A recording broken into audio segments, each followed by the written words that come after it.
गांव जाकर अपना नाम दर्ज कराएं। गलीलिया के नाजरेत नामक नगर में एक कुंवारी के पास भेजा गया, जिसकी मंगनी दाऊद के घराने के यूसुफ नामक पुरुष से हुई थी, और उस कुंवारी का नाम था मरियम।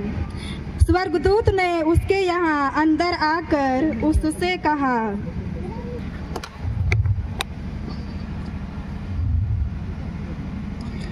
प्रणाम, प्रभु की कृपा पात्री, प्रभु आपके साथ हैं। वह इन शब्दों से घबरा गई और मन में सोचती रही कि इस प्रणाम का क्या अभिप्राय है।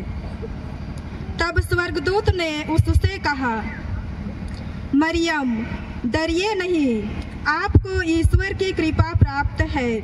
देखिए, आप गर्भवती होंगी, पुत्र प्रसव करेंगी और उनका नाम ईसा रखेंगी। वे महान होंगे और सर्वोच्च प्रभु के पुत्र कहलाएंगे। प्रभु ईश्वर उन्हें उनके पिता दाऊद का सिंहासन प्रदान करेगा। वे याकूब के घराने पर सदा सर्वदा राज्य करेंगे और उनके राज्य का अंत नहीं होगा। तब मरियम ने स्वर्गदूत से कहा, यह कैसे हो सकता है? मेरा तो पुरुष से संसर्ग नहीं है। स्वर्गदूत ने उत्तर दिया, पवित्र आत्मा आप पर उतरेगा और सर्वोच्च प्रभु की शक्ति की छाया आप पर पड़ेगी। इसलिए जो आपसे उत्पन्न होंगे वे पवित्र होंगे और ईश्वर के पुत्र कहलाएंगे। देखिए, बुढ़ापे में आपकी कुटुंबनी एलिजाबेथ के भी पुत्र होने वाला है। अब उसका जो बांझ कहलाती थी, 6ठा महीना हो रहा है, क्योंकि ईश्वर के लिए कुछ भी असंभव नहीं है। मरियम ने कहा, देखिए, मैं प्रभु की दासी हूँ, आपका कथन मुझ में पूरा हो जाए। और स्वर्गदूत उसके पास से चला गया।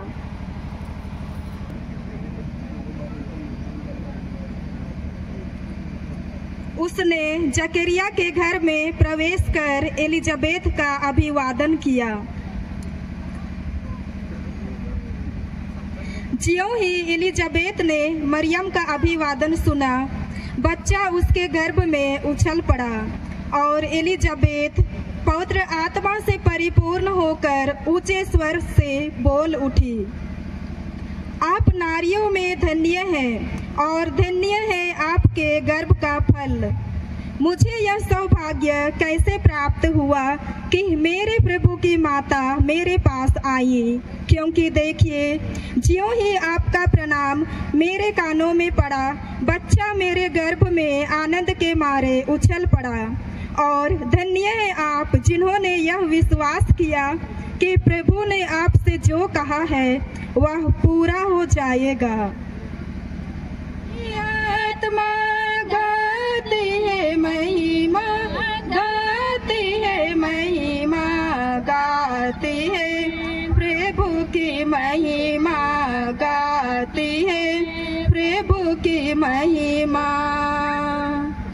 मेरा मन अपने मुक्तिदाता में आनंद हर्ष मना, ये मेरी आत्मा गाती है महिमा, गाती है महिमा, गाती है प्रभु की महिमा, गाती है प्रभु की महिमा। सुनो सुनो नगरवासियों, सभी अपने अपने नगर जाकर अपना अपना नाम दर्ज कराएं।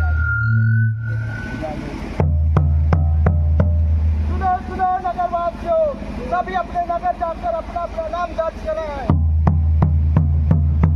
सुनो सुनो नगरवासियों, सभी अपने अपने गांव जाकर अपना नाम दर्ज कराएं। नाम क्या है?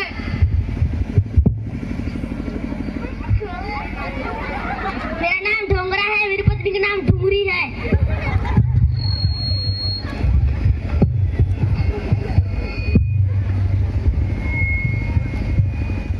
आपका नाम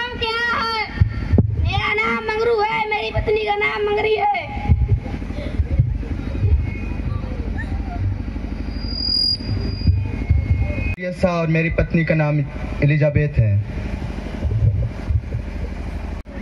आपका नाम क्या है? मेरा नाम जोसेफ और मेरी पत्नी का नाम मरियम है।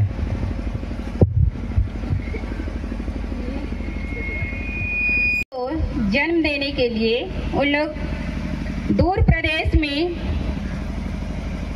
जगह खोजने के लिए जाते हैं।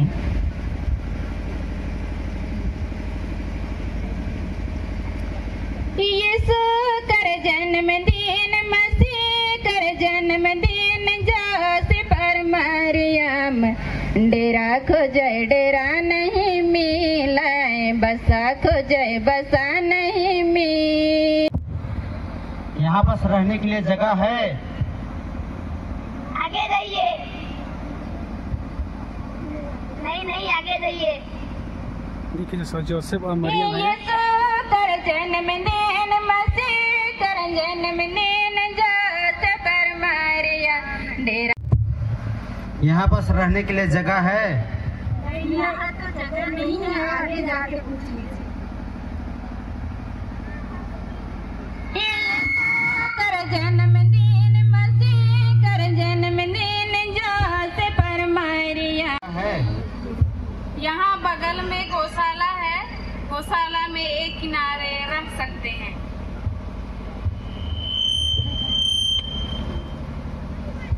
आखिर में दोस्तों मरियम और जोसेफ को वैशाली घर मिल गया है।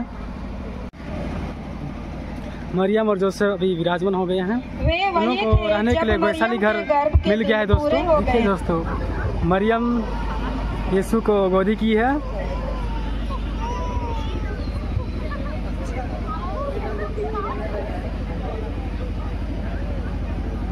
ये सामने चरवाहे लोग हैं दोस्तों, जो मरियम और जोसेफ से मिलने आ रहे हैं दोस्तों।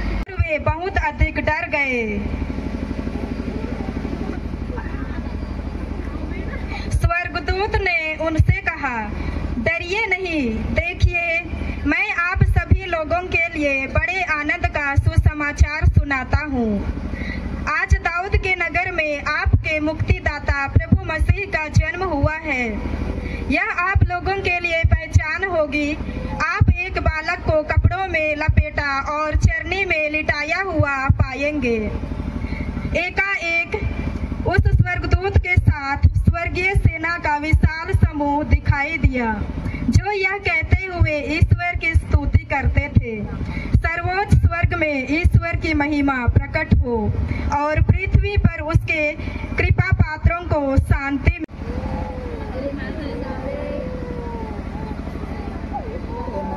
बच्चे लेकिन काफ़ी इनके द्वारा अच्छी प्रस्तुति, बहुत ही लाजवाब।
उन्होंने मरियम, यूसुफ तथा चरनी में लेटे हुए बालक को पाया।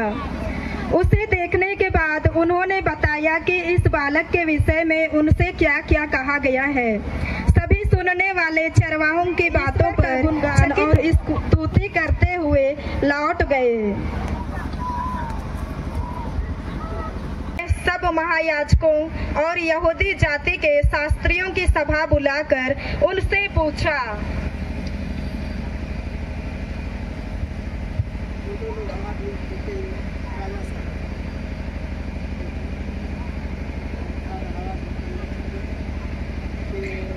मसीह कहाँ जन्म लेंगे? उन्होंने उत्तर दिया, यहूदिया के बेतलहम में, क्योंकि नबी ने इसके विषय में यह लिखा है, बेतलहम यूदा की भूमि, तू यूदा के प्रमुख नगरों में किसी से कम नहीं, क्योंकि तुझ में एक नेता उत्पन्न होगा जो मेरी प्रजा इजराइल का चरवाहा बनेगा। हेरोद ने बाद में ज्योतिषियों को चुपके से बुलाया और उनसे पूछताछ कर यह पता कर लिया कि वह तारा ठीक किस समय उन्हें दिखाई दिया था। फिर उसने उन्हें बेतलहम भेजते हुए कहा, जाइए बालक का ठीक ठीक पता लगाइए और उसे पाने पर मुझे खबर दीजिए, जिससे मैं भी जाकर उसे दंडवत कर सकूं। वे राजा की बात मानकर धीरे धीरे चल दिए। बैतुलहम गौहर घरे सोने कमल फूले, बैतुलहम गौहर घरे सोने कमल फूले, मधुमक्खी उड़े से